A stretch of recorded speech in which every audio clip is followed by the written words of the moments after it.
Le dessin, c'est nécessaire et en même temps, c'est toujours une forme de difficulté, comme je pense, comme beaucoup d'art, enfin pour ma part. C'est-à-dire, il y a une forme de plaisir, mais je crois que Nathalie Sarraute a écrit une phrase pour ses livres qui m'a beaucoup plu. C'est une forme de difficulté dont on ne pourra plus se passer.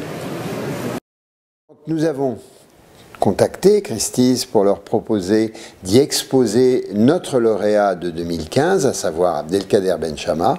Ils ont tout de suite joué le jeu avec nous et ils nous ont offert une très belle salle dans laquelle, avec Abdelkader, puisque je suis le commissaire de cette exposition, nous avons monté une exposition qui acte ce qu'il en est de la diversité du travail de Abdelkader. Travail de dessin, bien sûr, un dessin qui en appelle à toutes sortes de figurations un peu énigmatiques. C'est une œuvre très très passionnante qui est nourrie de littérature, qui est nourrie de science, qui est nourrie de toutes sortes de réflexions sur le dessin lui-même, puisqu'il y a aussi des wall drawings, c'est-à-dire qu'il installe son dessin sur papier encadré sur des murs dessinés eux-mêmes. Donc c'est toute une mise en abîme en quelque sorte du dessin. Pour cette expo, on a joué un peu avec Philippe Piguet, le commissaire de l'expo, sur l'idée du cabinet de curiosité. Donc j'ai fait une sélection de pièces assez différentes sur mon travail, de genres différents, d'époques différentes, de propos différents, qu'on a mis en scène en fait sur un dessin mural.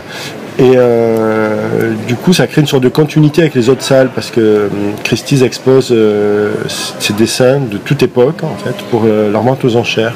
Donc on voulait aussi faire un clin d'œil avec cet accrochage un peu classique de cabinet de curiosité qu'il y a dans les autres salles.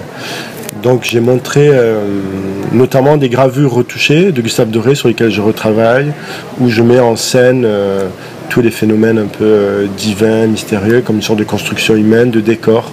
Et donc l'expo joue avec ces dessins, vu qu'ils sont sur un dessin mural, qui reprend aussi cette idée de décor, une sorte de nuée parsemée de petits espaces qui sont aussi des percées, des entrées, et qui suggèrent en fait que le mur n'est peut-être qu'un décor.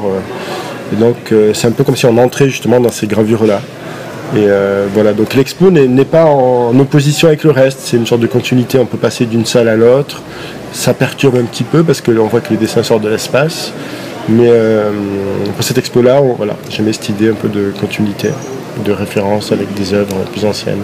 C'est un projet un peu à part, comme toujours, j'essaie toujours de faire des projets un peu spécifiques, mais c'est vrai que le dessin mural est quelque chose de très important dans ma pratique et je pense que la plupart des expositions sont toujours accompagnées soit d'un dessin mural ou soit le dessin mural devient le sujet principal de l'exposition, notamment pour représentation de matière sombre au Dorwig Center qui était juste composé d'un grand dessin mural qui couvrait tous les murs et qui perturbait un petit peu l'espace.